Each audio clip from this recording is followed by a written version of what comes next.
राजा विक्रमादित्य जो थे ना, जैसे हम लोग लिखते हैं विक्रम संवत इतना इतना दिन तारीख लिखते हैं। राजा विक्रमादित्य बड़े धर्मात्मा राजा थे, बड़े धर्मात्मा। एक दिन वह जंगल गए तो क्या देखा, आश्चर्य देखा कि एक नेवला, रीछ भालू को कहते, एक भालू जमीन पर लोटपोट कर रहा है। ऐसे लोटपोट करते जो देखा ना तो कहा कि बड़ी देर से देखने लगा, कहा होगा कोई जानवर ही तो है, भालू है लोट रहा है।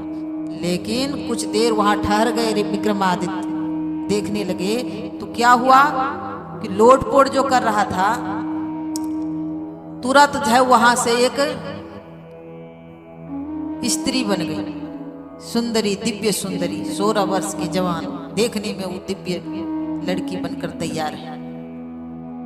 और कुछ दूर पर जाकर कुएं के पास बैठ जाती है। थोड़ी देर बाद क्या देखा कि 2 युवक आ रहे हैं, दोनों भाई थे। तो एक बड़ा भाई था, बड़ा भाई से इसको प्रेम हो गया। अब ये देख रहे हैं सब तमाशा, राजा विक्रमादित्य कि बड़ा भाई से प्रेम हो गया इसको, तो कहा कि फलाना फलाना चीज खाने की इच्छा है। तो प्रेम के बस में लोग क्या नहीं करते, लेकिन ये प्रेम नहीं है, ये स्वार्थ है। प्रेम तो माँ सीता ने की थी, माँ जानकी ने की थी, जो कि राम के पास नहीं थे, लेकिन रावण उसको छू नहीं पाया। प्रेम तो ये है ना कि कोई जरूरी नहीं आप साथ में है तभी प्रेम है। माँ जानकी भगवान श्री राम के साथ नहीं थे, लंका में अशोक वाटिका में माँ जानकी रहती थी, लेकिन प्रेम कैसा था कि रावण उसको छू नहीं पाया, एक पल भी माँ सीता उसको भूल नहीं पाई। ये तो स्वार्थ में प्रेम, आजकल प्रेम नहीं है, ये स्वार्थ पूर्ति के लिए लोगों के पीछे पड़े। तो वह लड़की कहती है, आज इसमें हमारे नौजवान भाई सब पागल हुए जा रहे हैं। अब पहले तो नियम कानून से विवाह करते थे, आजकल देखिए ये क्या स्थिति हो गई संसार की।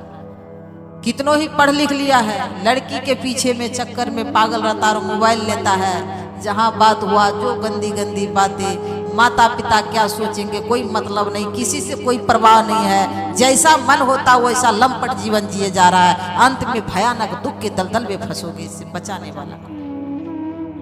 इसीलिए अब भी मौका है, जवान भाइयों अपनी शक्ति को बचा लो और भयानक दुख से बच जाओ, सीमित जीवन जियो।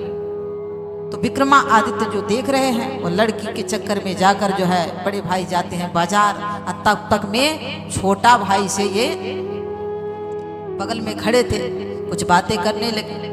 तो बातें तो बहुत हुई, मैं तो पूरा बात नहीं सुनाऊंगी आपको।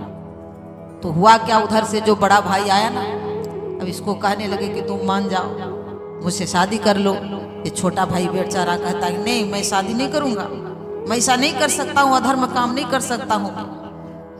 बातचीत तो हो रही थी, उधर से आ गए बड़े भाई और ये लड़की रो रो कर कहती है कि आपका जो ये छोटा भाई है ना बड़ा लंपट है, मेरे साथ छेड़खानी की है। देखिए पूरा कपड़ा फाड़ कर रख दिया। ये बता रहे तो दोनों भाई क्या क्या एक दूसरे का गर्दन वही पर काट दिया, दोनों समाप्त। राजा विक्रमादित्य देख रहे, तब तक में क्या होता, वही लड़की फिर लोटपोट करके तुरंत एक सर्प का रूप धारण कर लेती और सर्प बन के नदी के किनारे, कुछ यात्री जा रहे थे, नदी में नाव चल रही थी, तो नाव पे तो बहुत सारे लोग बैठे थे और नदी में जहां नाव चल रही है कि नाव के बगल में आगे आकर एक सांप बनकर फन फैलाकर, जब नदी में वह नावी जब नाव लेकर जाने लगा तो वह सर्प अब ऊपर हो गया, नाव में घुसने का प्रयास कर रहा। अब क्या गति होगी लोगों की, नावी का जो बैलेंस बिगड़ गया ना, सब लोग वही डूबकर खत्म हो गए। ये तमाशा देख रहे विक्रमादित्य। फिर जो आकर यहाँ, तब इससे रहा नहीं गया, फिर यहाँ आकर लोटपोट करने लगे। तो बन गए एक पंडित जी, ज्योतिष बन के पतरा ले लिए हाथ में, अब जाने लगे। तो इनको रहा नहीं गया, कहा देखिए आप कौन है, ये लीला में बहुत देर तक मैं देख रहा, आप आखिर है कौन, अपना परिचय दे।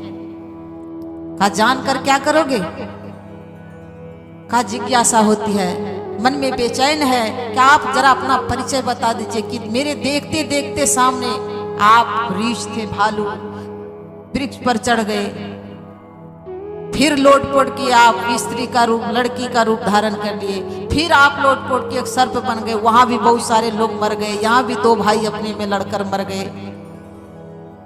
ये क्या कारण है, क्या चक्कर है? फिर आप ज्योतिष पंडित बन गए हैं। कहा कि मैं काल हूं, कहा मैं काल हूं, मुझे लोग पहचान नहीं पाते हैं, जिसकी मृत्यु जिस तरह से होनी है मैं उस तरह से करा कर रहता हूं, मैं अपने ऊपर कुछ भी नहीं लेता हूं। इसी कारण अभी देखते हैं कहीं ट्रैक्टर से किसी को ठोक कर मार दिया, क्या कहते हैं, ओ फलाना जी गाड़ी लेकर जा रहा था, बच्चा बड़ा अच्छा था, देखो उधर से ट्रैक्टर वाला आया ना, उसको ठोक कर मार दिया। ट्रैक्टर के चक्का में कौन आया है? काल आ गया। आप नहीं देख सकते हो, लेकिन काल तमाम काम करवा रहा है। ट्रैक्टर, कोई नदी में डूब कर मर जाता है, फलाना तो डूब कर आज मर गया, कैसे मरा? काल आया, किसी बहाना बना करके। काल सूक्ष्म रूप में अपना काम वह कर रहा है, बहाना बनाया है, लेकिन उसे परखना बड़ा मुश्किल है। लेकिन आप हम सावधान हो जाइए। विक्रमादित्य को कहा कि हम कब मरेंगे, कैसे मरेंगे, तो कहा कि तुम छत के ऊपर से गिर कर मरोगे। वह भी बता दिया, क्योंकि काल को सबकी भविष्यवाणी पता है, हम आपको अपनी भविष्यवाणी भी पता नहीं है। तो पता नहीं है तो कम से सावधान तो हो जाओ। कोई चला गया कोई जावे, कोई गठरी बांध सिधावे, कोई खड़ा तैयार अकेला, सब चला चली का खेला रे। इसीलिए जनी लिपटो रे प्यारे, जग परदेसवा सुख कछुया माँ नहीं है। ये संतों का उद्घोष है। ऐसे संतों की वाणी को मानिए तो अपना परम कल्याण बनेगा, जीवन धन्य होगा और आने वाला भविष्य भी महान उज्जवल होगा। इन्हीं 2 शब्दों के साथ मैं अपने वक्तव्य को विराम देती हूँ और 1-2 भजन सुनिए, इसके बाद आरती होगी। एक बार जोरदार बुलंद आवाज में करे जय घोष, बोलो सदगुरु भगवान की। संत बिटप सरिता